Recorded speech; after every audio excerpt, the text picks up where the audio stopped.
This is a video I took of my first hive inspection. You can see here where I'm opening the box, using my hive tool to break the boxes apart, and removing the top box that contains the sugar water that I feed the bees. You won't see the several minutes it took to figure out how to use the smoker properly, or the 20 or so minutes it took to continuously relight the smoker when it went out.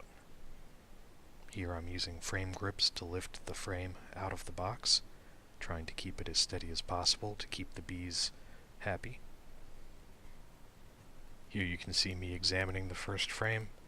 I'll go into more detail in a future video about what the different parts of this frame are, the different colors and compositions.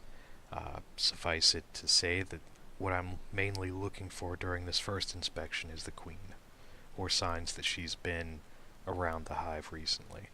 Generally, those signs would be eggs, which indicates that she's been there in the past few days.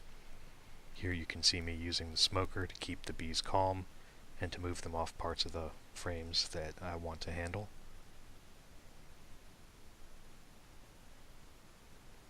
This is another frame with a large number of bees.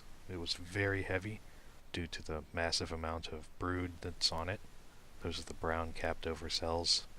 They contain larvae in different stages of development. I found the queen on this frame here.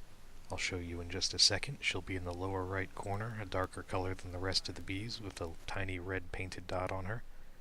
Once I found her, I was relieved, and pretty much the only other thing that I wanted to see was how much new construction the bees had been doing.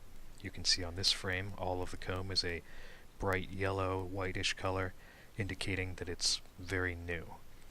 Several of the frames in this box were completely empty when we initially installed the bees to allow them to do brand new construction. One thing that I did during the inspection was to remove excess comb they'd been building on top of the frames.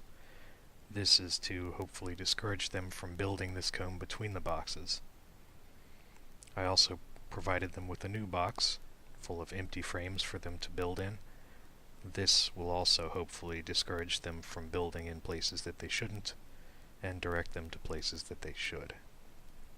It took me a moment to figure out how to best put the box on to prevent squishing any bees, but once I had it lined up, I put the feeder box back on top and filled it with some fresh sugar water.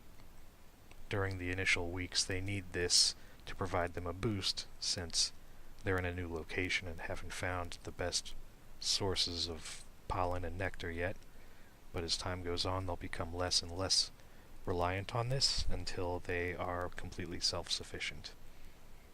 Allegedly, bees prefer real nectar rather than sugar water. Finally, I placed the top back on the box and ratcheted the strap back into place. I used this strap to hold down the lid and keep the entire box in place in case of foul weather.